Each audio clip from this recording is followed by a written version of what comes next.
আজকে এখানে হাজির হয়েছে, পথে ঢেউয়ের মতো লোক আসছে। সারা বাংলাদেশ জুড়ে কোটি কোটি মানুষ আজকে এই মুহূর্তের জন্য অপেক্ষা করছে। তারা তাকিয়ে আছে হাদির কথা শোনার জন্য। আজকে বিদেশে যারা আছে বাংলাদেশি, এই মুহূর্তে তারাও হাদির কথা জানতে চায়। প্রিয় ওসমান হাদি, তোমাকে আমরা বিদায় দিতে আসি নাই এখানে। তুমি আমাদের বুকের ভেতরে আছো এবং চিরদিন বাংলাদেশ যতদিন আছে তুমি সকল বাংলাদেশির বুকের মধ্যে থাকবে। এটা কেউ সরাতে পারবে না। আমরা আজকে তোমাকে প্রিয় হাদি বিদায় দিতে আসিনি। আমরা তোমার কাছে আমরা ওয়াদা করতে এসেছি। তুমি যা বলে গেছো সেটা যেন আমরা পূরণ করতে পারি, সেই ওয়াদা করার জন্য আমরা একত্র হয়েছি।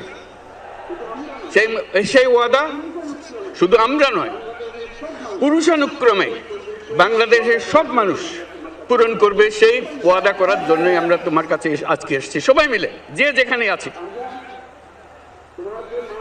আমরা তোমার যে মানব প্রেম, তোমার যে ভঙ্গি, মানুষের সঙ্গে উঠা বসা, তোমার যে রাজনৈতিক দৃষ্টিভঙ্গি, সবাই প্রশংসা করছে। সেটা আমরা মনে প্রাণে গ্রহণ করছি, যে এটা যেন আমাদের মনে সবসময় জাগ্রত থাকে, আমরা সেটা অনুসরণ করতে পারি। তুমি আমাদেরকে এমন এক মন্ত্র কানে দিয়ে গেছো, সেই মন্ত্র বাংলাদেশের কেউ কোনোদিন ভুলতে পারবে না এবং এই মন্ত্র চিরদিন আমাদের কানে বাঁচতে থাকবে। সেই মন্ত্র বাংলাদেশের বড় মন্ত্র হয়ে আমাদের জাতির সঙ্গে সংযুক্ত থাকবে। তোমার মন্ত্র ছিল বলবীর চির উন্নত মমশির।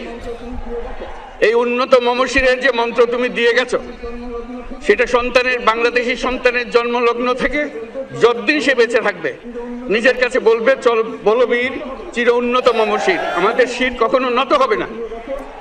সেই মন্ত্র তুমি আমাদেরকে দিয়ে গেছো, আমাদের সব কাজে সেটা আমরা প্রমাণ করব। আমরা দুনিয়ার সামনে মাথা উঁচু করে চলবো, কারো কাছে মাথা নত করব না। সেই মন্ত্র তুমি আমাদেরকে দিয়ে গেছো, আমরা সেটা পূরণ করে যাব। প্রিয় হাদি, তুমি নির্বাচনে অংশগ্রহণ করতে চেয়েছিলে এবং সেই নির্বাচনে অংশগ্রহণ করতে গিয়ে নির্বাচন কিভাবে করতে হয় তারও একটা প্রক্রিয়া জানিয়ে গেছে আমাদেরকে। সেই প্রক্রিয়া যেন আমরা সবাই মিলে গ্রহণ করি, যে কিভাবে প্রচারণা কার্য চালাতে হয়, কিভাবে মানুষের কাছে যেতে হয়, কিভাবে মানুষকে কষ্ট না দিয়ে তার বক্তব্য প্রকাশ করতে হয়, কিভাবে বিনীতভাবে মানুষের কাছে আসতে হয়, সবকিছু তুমি শিক্ষা দিয়ে গেছো। আমরা এই শিক্ষা গ্রহণ করলাম, আমরা এই শিক্ষা চালু করতে চাই। আমরা সবাই আমাদের জীবনে আমাদের রাজনীতিকে এই পর্যায়ে নিয়ে আসতে চাই, যাতে হাদি আমাদের জীবনে স্পষ্টভাবে জাগ্রত থাকে। হাদি, তুমি হারিয়ে যাবে না, তুমি কোনোদিন কেউ তোমাকে ভুলতে পারবে না। তুমি যুগ যুগ ধরে আমাদের সঙ্গে থাকবে, আমাদেরকে তোমার মন্ত্র পুনঃ মনে করিয়ে দেবে, আমরা তোমাকে মনে করিয়ে দেব চলবীর উন্নত মমশির। আমরা সেই মন্ত্র নিয়ে আজকে সামনের পথে এগিয়ে যাব। তোমাকে আমাদের সবার পক্ষ থেকে তোমার সঙ্গে ওয়াদা করলাম, আজকে তোমাকে আল্লাহর হাতে আমানত রেখে গেলাম। আমরা সব সময় তোমার কথা স্মরণ রেখে জাতির অগ্রগতির পথে চলতে থাকব। ধন্যবাদ সবাইকে।